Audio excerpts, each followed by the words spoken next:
Hi everyone, my name is Khadijah. Thank you all for taking your time to come and watch my presentation. I will be doing my presentation on sociological advancements in meme trends.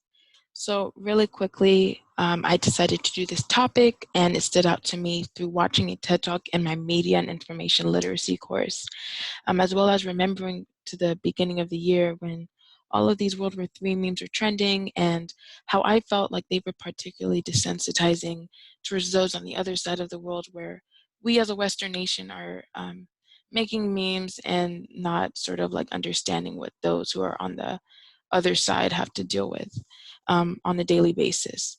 So I decided to further analyze memes. And so we'll go ahead and get started.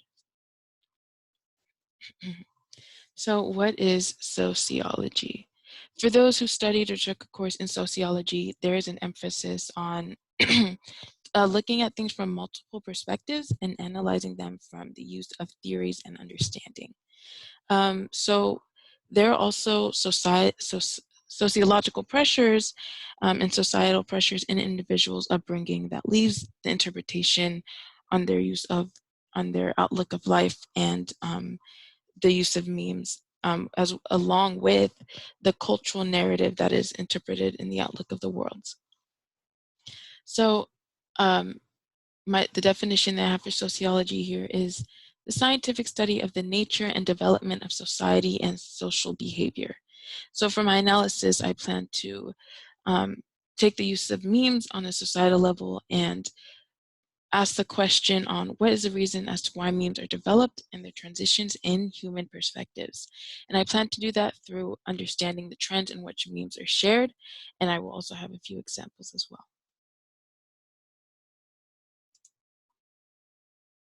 What are memes? So the old definition of memes, introduced by Richard Dawkins, is defined as a unit of cultural information spread by imitation. For my analysis here, I go into the merging of culture in using memes, one's own individual culture, and internet culture. Memes have been used as a vessel for self-expression in the larger context of the internet world. And a little back history of memes. It comes from the Greek word meme, meaning replication. There is a difference from using comedy as a coping mechanism due to systemic and historical trauma compared to the normal desensitization of the well-being and feelings of others. So next slide. The meme was introduced by Richard Dawkins in his book, and what he used there is the term of describing the quick or rapid spread of information in society. And today we examine that through the memes that are spread through the internet and social media. And we also see that there is a creeping element of desensitization into this cultural craze and the nuance that has affected the way we interact on the wider web. So as I mentioned, Richard Dawkins in his book, The Selfish Gene, he goes into the understanding of behaviors and perspectives from those that are non-considered, as well as there's a common perspective found, which is the internet culture that I would say in today's day and age. It also goes into the human behavior and why we do things the way we do, or why we share things, or why we watch TikToks or look at GIFs, or why we think something is funny on how we relate to it, like I said, individually and personally. Next. So this quote that Dexter B. Gordon said, one of my references spoke a lot to me, and I'll go into that more on the next slide. But it says, when the rage of the oppressed is spoken, humorous discourse may provide a vital rather than a merely convenient channel. So coping and comedy, I decided to particularly talk about the Black community. Being part of the Black community, I've noticed when it comes to comedy, that's continuously the coping mechanism, and it's understandable. It's understandable because of the trauma that has happened to Black people in this country for as long as history books go back in America and we read and whatnot. So in the Black community, comedy has been a way of coping with trauma, whether it's been through slavery, Jim Crow, police brutality. When you're in a nation that has continually oppressed you, what else can you do to make light of the situation than to continually make that essential a comfort? And that's what Black folks have done.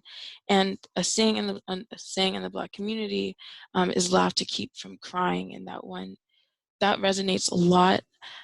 So I took this quote and I decided to use a meme from the movie Get Out. And if anyone has seen Get Out, we see that there's a sunken place. And it has become a symbol of unwitting oppression of Black people, and that Black people continue to face. And this one particularly doesn't go more into Black community, it's just overall generally that a lot of people can relate to. But if, for those, real quick, I do recommend watching the movie, and it will be way more understandable because of the continuous oppression faced by Black people in this nation by white folks. It's sort of, like I said, laugh to keep from crying, and find comedy as a way to comfort you in a nation that does not find you to be of value. So how does desensitization play in? So many times we hear the phrase, laughter is the best medicine, and we continue to see that comedy is continuing to transition and transition and transition. How as a generation have we turned trauma that years ago would have been deemed inappropriate to an everyday balance? So the meme on the left corner over here, so talking about suicide compared to joking about suicide, years ago talking about it or even joking about it was not deemed appropriate as we do nowadays. Even nowadays, just talking about it, sometimes there still is that stigma, but but today's generation is a lot more understanding, while we also do use joking as a coping mechanism, and even millennials and so on. So compared to joking about suicide, more people will find it more comfortable because they're not really letting themselves out. They find it funny, relatable, and nobody knows, like at the bottom it says, are you joking? Are you serious? Nobody knows if you're telling the truth or if you're just joking just to joke. Memes are central and often unrecognized elements in creating the type of societal narratives that help us as humans relate to the world around us. So at the bottom, where it says trying to bounce back from a depressive episode, this one a lot has been circulating since we have transitioned to online learning. And it goes into students who are adapting to this new reality of online learning and having to deal with depression, anxiety, suicidal thoughts, and trying to figure out how to continue going on with your schoolwork, trying to graduate, whatever you're trying to do. And a lot of people took their memes and sort of let out their emotions through creating this, so that it's not seem like I'm too serious, you don't know if I'm joking, but we all can really relate to it on a level. So does this fall into the category of desensitized or coping? And we'll get more of a look into that once we look at further moves. Okay. Sometimes there are deeper meanings and trauma in place. And so for the meme way on the left, like I mentioned earlier, I felt that these World War memes were really insensitive. But when it comes to coping, like I said on the bottom, the meme hits a general understanding of coping. It's funny, but deep down, we're actually scared about what the situation could turn out to be. And we continue to see this through memes on the internet and try to figure out, why are we sharing these? So if we're all really deep down feeling the pain, what do we have to do to sort of cope with it when you have no one else to turn to? And what exactly can individuals relate to? So like I said, Dawkins talks about how human behavior wants to relate to one another.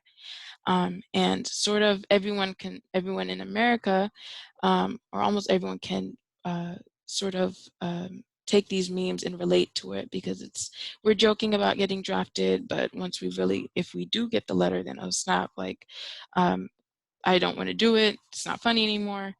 And then on the other side, I said, are we invested in ourselves or forgetting the point of view of others? And the meme on the right, seeing this one is really what made me sort of think, are these really, how desensitizing have we gotten? Are memes desensitizing? Are we coping? Are they both? So just in case not everyone can read this one, it says, me storming an Iranian village with my P90 and spotting a child and hiding. And then at the bottom under the photo, it says, you thought I forgot about you, little boy.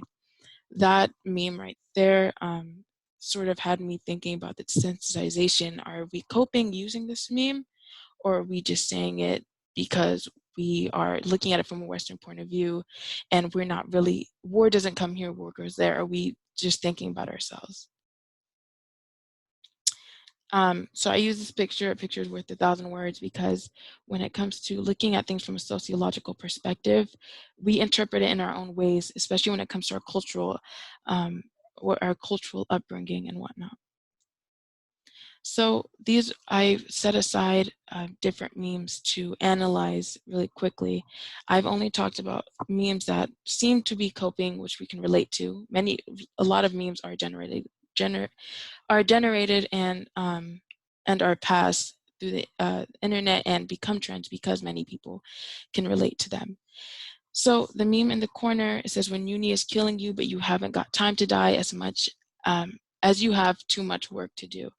That meme in itself, that's the coping mechanism for those who really who are going through a depressive state, who find the memes as to release their feelings without sounding like they're too serious.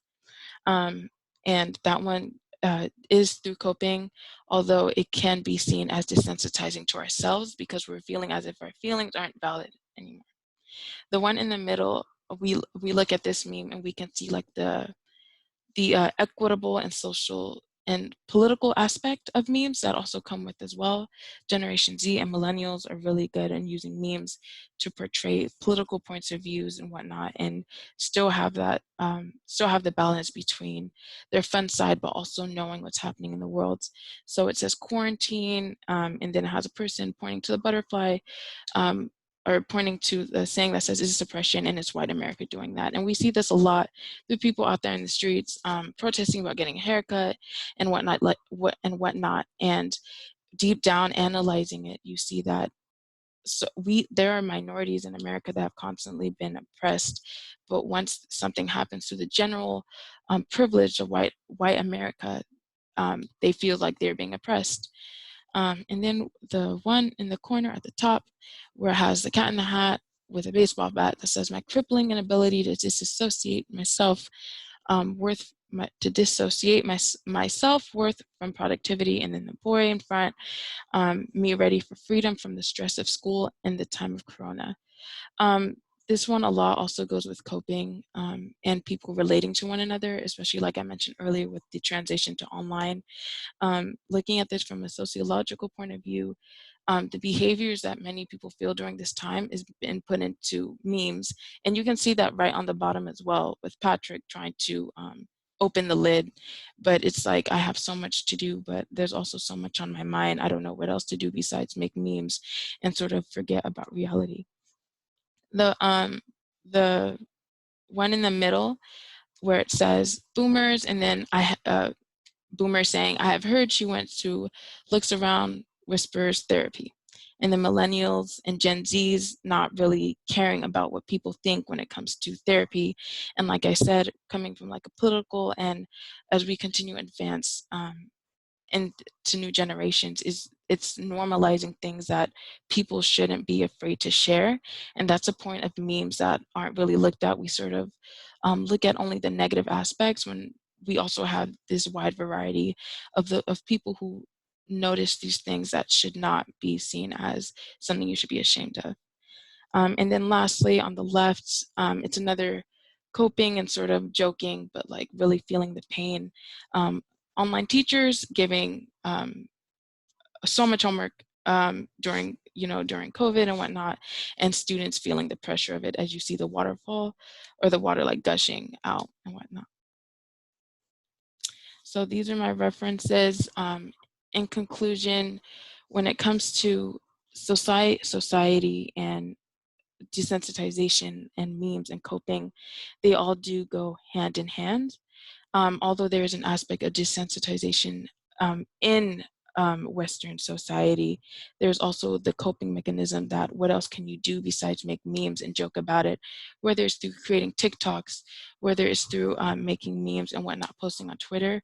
We all cope with things our own ways, but some people do see that they're coping. The use of memes and coping may not look the same when it comes to desensitization. So my presentation was just to analyze the different memes that we have on an aspect, comparing at the beginning, comparing what I thought about World War memes being desensitized. While they are, at the same time, they're also coping towards those who have nothing else to do but think about what's going on in the world. Thank you so much for listening to my presentation.